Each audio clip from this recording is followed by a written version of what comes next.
MP সাহেব আমাকে বললেন যে প্রত্যেকটা কনস্টিটিউয়েন্সিতে প্রান্তিক চাষিদের জন্য 70 বা 80টা করে বিনামূল্যে গরু দেওয়া হয় প্রতি বছর সরকারের পক্ষ থেকে। জীবনে শুনছেন কোনোদিন? পাইছেন কেউ? সরকারের খাতায় তো গরু দিছে, কৃষকও পাইছে, টাকাও খরচ হয়েছে, পায় নাই?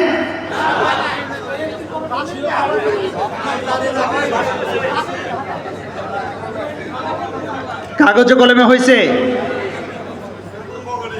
এবং গরু 4-5 শুদ্ধে ঠ্যাং মাথা যা আছে সব শুদ্ধে পকেটে ঢুকছে। এবং এটা সরকারি ফান্ডের টাকা। Our farmers doesn't know even, আমাদের কৃষকরা এটা জানেও না।